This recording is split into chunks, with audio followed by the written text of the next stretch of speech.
నమస్తే. నిన్న తెలంగాణ రాష్ట్రంలో ఒక కొత్త పార్టీ ఆవిర్భవించింది. మీ అందరికీ తెలుసు, కల్వకుంట్ల కవిత తెలంగాణ రాష్ట్ర సేన అంటే టీఆర్ఎస్ అనే ఒక పార్టీని ఆవిర్భవించింది. సో ఆ పార్టీ ఆవిర్భావ వేడుకలో చాలా కామెంట్ చేసింది. మాజీ ముఖ్యమంత్రి కవిత తండ్రి అయినటువంటి కేసీఆర్ మీద, అన్న అయినటువంటి కేటీఆర్ మీద, బావ అయినటువంటి హరీష్ రావు మీద కామెంట్ చేస్తూనే ముఖ్యమంత్రి రేవంత్ రెడ్డి మీద కూడా కొన్ని కామెంట్ చేసింది. రేవంత్ రెడ్డి ఒక హిట్లర్ అని, ఆయన నిజంగా నియంతలాగా వ్యవహరిస్తున్నట్టు కూడా కల్వకుంట్ల కవిత కామెంట్ చేసింది. రైట్, ఒకసారి మాట్లాడే ప్రయత్నం చేద్దాం. తెలంగాణ ఉద్యమకారులు, మాజీ ఎమ్మెల్సీ బంజారా ముద్దుబిడ్డ రాముల్ నాయక్ ప్రస్తుతం మనతో పాటు. నమస్తే. నమస్తే. సో మీకు తెలుసు, గతంలో కేసీఆర్ టీఆర్ఎస్ పార్టీని ఏర్పాటు చేసిన నాటి నుంచి నేటి వరకు మీకు కేసీఆర్ గురించి తెలుసు, ఆ పార్టీలో పనిచేస్తున్న వ్యక్తులు మీరు. సో ఇప్పుడు కల్వకుంట్ల కవిత తెలంగాణ రాష్ట్ర సేన అని టీఆర్ఎస్ అనే ఒక పార్టీని ఏర్పాటు చేసింది. సో ఆ వేదిక మీద నుంచి ముఖ్యమంత్రి రేవంత్ రెడ్డి ఒక హిట్లర్ అని, ఆయన ఒక అగంతకుల లెక్క వ్యవహరిస్తున్నట్టు కొన్ని కామెంట్ చేసింది. సో ఏం చెప్తారు మొదటగా కవిత కామెంట్ల మీద? మీకు అందరికీ నమస్కారం. మా చెల్లె బ్యూటీ పార్లర్, అది బ్యూటీ పార్లర్ పెట్టి అక్కడి నుండి తెలంగాణ జాగృతి బోత్కించి స్టార్ట్ అయింది. ఓకే. అప్పటి నుంచి ఈమె మోసం తప్ప ఏం లేదు. వాళ్ళ తండ్రి లేకపోతే కవిత ఎక్కడ, హరీష్ రావు ఎక్కడ, కేటీఆర్ ఎక్కడ, సంతోష్ రావు ఎక్కడ? నిన్న బాధ అనిపించింది. తెలంగాణ టీఆర్ఎస్ తెలంగాణ రాష్ట్ర సేన అని పెట్టింది. ఆ రోజు కేసీఆర్ లేకపోతే ఈ అవినీతి మీద ఇంత డబ్బులు మీ దగ్గర ఎక్కడికి నుంచి వచ్చినాయి? నిన్న 1000 బస్సులు, ఏ పత్రికలు చూసినా ఫ్రంట్ పేజీలో ఉన్నాడు. ఫ్రంట్ పేజీల అది ఏది ఫ్రంట్ పేజీల ప్రచరణ, కవిత ఫోటో అక్కడక్కడ అది కటౌట్లు పెట్టి నిన్న ఒక 100 కోట్లు ఖర్చు పెట్టి ఒక 1000 బస్సులు తీసుకువచ్చి ఆ సభను కేసీఆర్ తోటి నేను ఉన్నప్పుడు సెంటిమెంట్ మీద జనాలు వచ్చారు. ఓకే. రూపాయి ఇయ్యలేదు.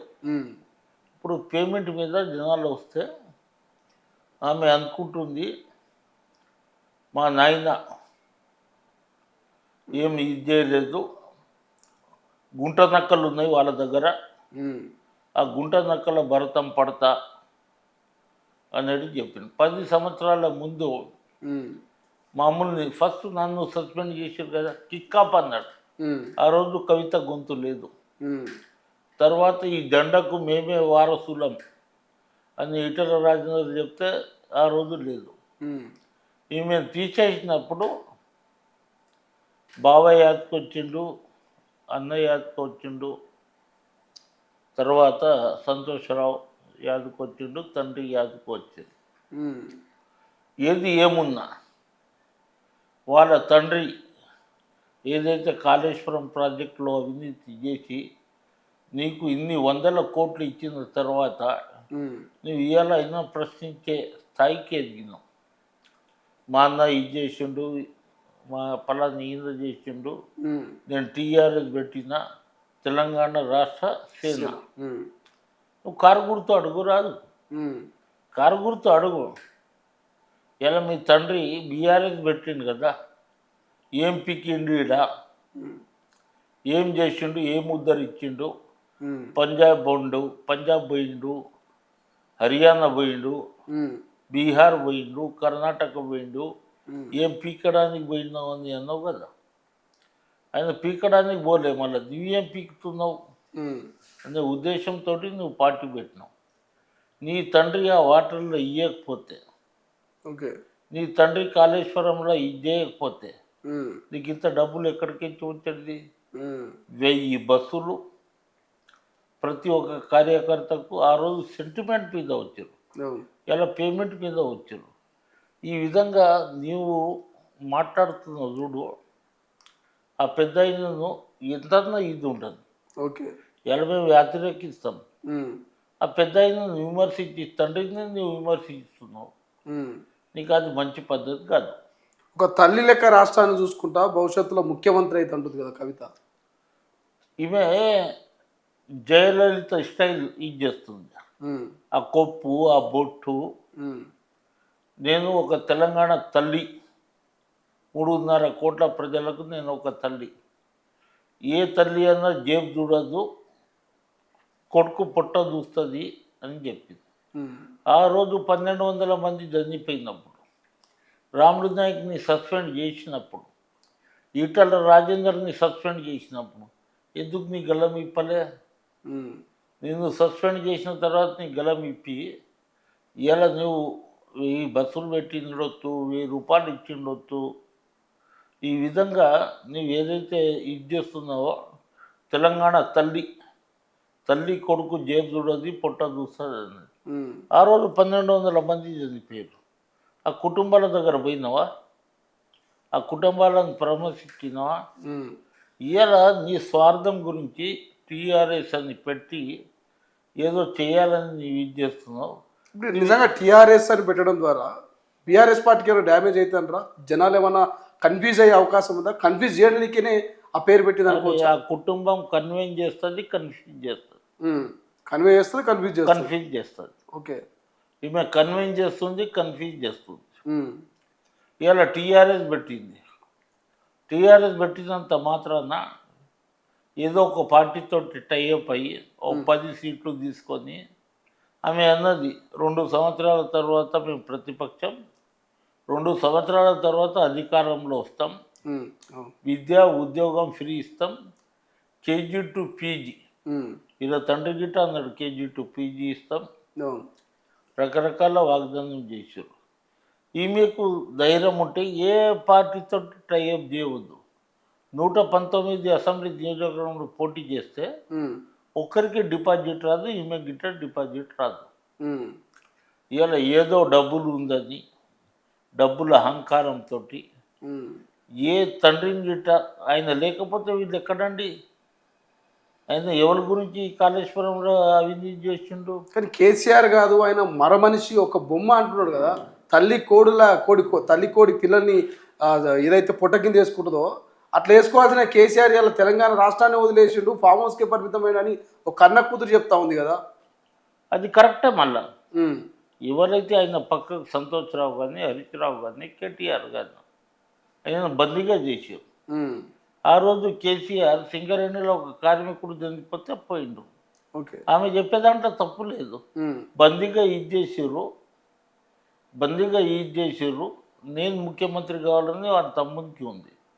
కేసీఆర్ కనుక జనాలలో వస్తే ఉమ్, కేసీఆర్ని ముఖం చూసి నాకు ఓటేస్తారు, బీఆర్ఎస్ అని మా తండ్రి ఎటు పోతాడు, ఉమ్. నేను ఇక్కడ ఉంటానని చెప్తుండ. అది పగటి కలలు తప్ప ఇంకోటి లేదు. ఉమ్. అందు గురించి ఆమె చెప్పింది వాస్తవం. ఇప్పుడు కేటీఆర్ గురించి కూడా చాలా మాట్లాడింది. కేటీఆర్కి ఏం తెలుసు ఆయన అని చెప్పేసి చల్పించారు, చీప్గా తీసేసింది. నిజంగా కేటీఆర్కి ఏం తెలియదు అంటారా?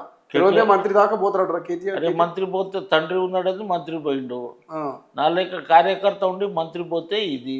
ఓకే. అందు గురించి ఆమె చెప్పింది కరెక్టే. కేటీఆర్కి ఏం తెలియదు? ఉమ్, కేటీఆర్కి హీరోనీలు తెలుసు, ఉమ్, కేటీఆర్కి ట్రిబుల్ వన్ జైబు తెలుసు, ఉమ్, కేటీఆర్కి ఇండస్ట్రీస్లో ఏ విధంగా ఇది చేయాలనో, ఏ విధంగా భూములు తీసుకోవాలనేది తెలుసు. ఇప్పుడు బీజేపీలో కొంతమంది ధర్మపురి అరవింద్ లాంటి వాళ్ళు కొంతమంది కామెంట్ చేస్తారు, ఆయన కవితకు ఫండింగ్ చేసేదే కాంగ్రెస్, రేవంత్ రెడ్డి అని కొంత కామెంట్ చేస్తారు. నిజంగా కాంగ్రెస్కు కవితకు ఫండింగ్ చేసి పార్టీ పెట్టించాల్సిన అవసరం ఉందంటారా? మాకెందుకు అవసరం ఉందండి ఉమ్, ఫండింగ్ పెట్టి కవితకు మేము ఎందుకు ఇది చేయాలి? ఉమ్, ఆమె వాళ్ళ తండ్రి దోచుకుంది, దంచుకుంది, వాటర్లు ఇచ్చిండు.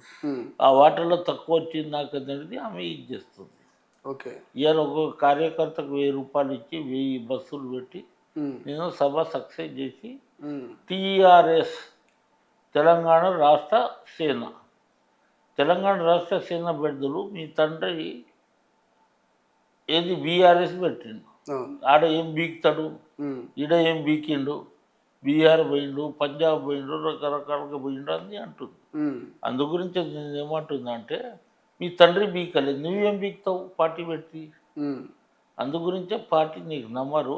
ఉమ్, ఈమె ఏమనుకుంటుందంటే, కోదండరాం లేక నేను ఏదో పార్టీతో టైఅప్ అయ్యి ఉమ్, ఒక 10 సీట్లు తీసుకొని 5 సీట్లు గెలిచితే చాలు, నేను మాట్లాడడానికి అవకాశం ఉంటుంది అనేది ఇది చేస్తుంది. ఇది ఏపీలో పవన్ కళ్యాణ్ కూటమిలో భాగంగానే మంచి సీట్లు తెచ్చుకున్నాడు కదా మొన్న, ఆయన డిప్యూటీ సీఎం అయింది కదా, ఇవి కూడా అట్లే ప్లాన్ చేసింది. అట్లా ప్లాన్ చేస్తుంది, అందులో తప్పు లేదు. ఈమె డిప్యూటీ సీఎం రాదు కానీ ఈమె ఎమ్మెల్యేగా గెలుస్తుంది సార్ అనేది వాళ్ళకి ఇది ఉంది.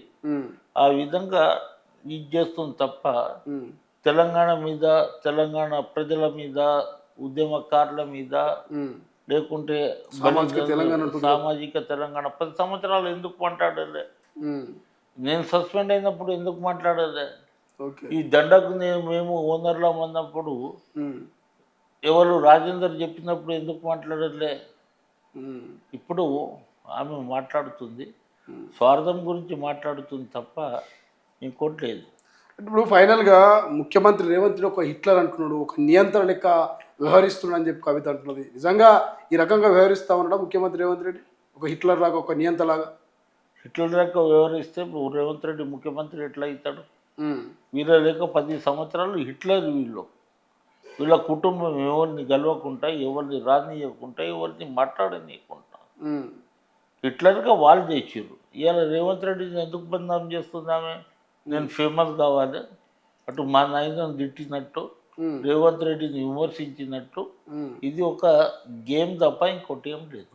ఓకే, సో ఫైనల్గా ఏం చెప్తారు రాములు నాయక్ గారు? ఎందుకంటే కవితతో తెలంగాణ రాష్ట్ర రాజకీయాలలో ఏమైనా మార్పు వచ్చే అవకాశం ఉందా? కాంగ్రెస్కి ఏమైనా డ్యామేజ్ అవుతుందా? మాకెందుకు డ్యామేజ్ అవుతుందండి? 119 నియోజకవర్గాలలో పోటీ చేయమను. ఆమెకు డిపాజిట్ రాదు, 119 నియోజకవర్గాల్లో క్యాండిడేట్లు దొరకరు. ఏమన్నా ఉంటే డబ్బులు ఇస్తా, మీరు పోటీ చేయండి అన్నది తప్ప ఒక 5-10 సీట్ల మీద ఆమె ఇది చేసి గెలిచి నేను అసెంబ్లీలో పోవాలనే కలగంటుంది. ఓకే, ఆ కలలుగానే ఉంటుంది కానీ నువ్వు అసెంబ్లీకి పోలేవు. ఇప్పుడు కొంతమంది బీఆర్ఎస్ వాళ్ళు సోషల్ మీడియాలో fake water bottle, original water bottle పెడతా ఉన్నారు. రెండు పెట్టి ఒరిజినలే, ఫేక్ అని ఆర్టీఆర్ఎస్ ఈటీఆర్ఎస్ని కంపేర్ చేస్తున్నారు. సో రాములు నాయక్ ఏమంటారు? గత టీఆర్ఎస్కు, కవిత ఇప్పుడు పెట్టిన టీఆర్ఎస్కు రెండు కంపేర్ చేస్తే ఏది ఒరిజినల్ లుక్ అనిపిస్తా ఉంది మీకు?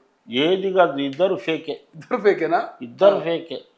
తెలంగాణ ప్రజలను తండ్రి మోసం చేసిండు, ఇప్పుడు బిడ్డే వచ్చి ఇంకా మోసం చేయడానికి ఇదవుతారు. కానీ ప్రజలు వీరి కుటుంబానికి నమ్మడానికి వీల్లేదు. ఇలా ఇన్ని కోట్ల రూపాయలు తిన్నా, 1000 బస్సులు, మనిషికి 100 రూపాయలు, 1000 రూపాయలు పెట్టించి జనాలను తీసుకొచ్చారు. కానీ ఆ రోజు మేము తెలంగాణ ఇది చేసినప్పుడు సెంటిమెంట్ మీద చేసినాం, సెంటిమెంట్ని రెచ్చగొట్టినాం. ఆ విధంగా మనం ఇది చేస్తే జనాలు వచ్చేటోళ్ళు. ఇప్పుడు నీ పేమెంట్ మీద ఇచ్చి ఇగో ఇంత సభ సక్సెస్ అయిందని చెప్పడానికి దానికి ఇంటెలిజెన్స్ రిపోర్ట్ ఉంది, ఎక్కడికించి వచ్చే వాళ్ళు ఉన్నారు. ఈ విధంగా 600 మండలాల పైన మండలానికి ఒక బస్సు ఇచ్చి, డబ్బులు ఇచ్చి, మీ తండ్రి సంపాదించిన అవినీతి డబ్బులే కదా అవి, నువ్వేం సంపాదించలే కదా. నీ ఒక బ్యూటీ పార్లర్గా నువ్వు ఇది చేసినావు. బ్యూటీ పార్లర్ ఇంత డబ్బు ఎక్కడికించి వస్తుంది? కాళేశ్వరంలో దోచుకుంది, దంచుకుంది, జేబు నింపుకుంది, నా బిడ్డ వాట ఇంత నీకు ఇచ్చిన తర్వాత ఆ డబ్బులు ఇంకా తక్కువైంది నాకు అని ఈ విధంగా నువ్వు ఇది చేస్తావు. సో ఇది మొత్తం మీద బ్యూటీ పార్లర్ నుంచి టీఆర్ఎస్ పార్టీ అధ్యక్షురాలు దాకా కల్వకుంట్ల కవిత ఎట్లా ఎదిగింది.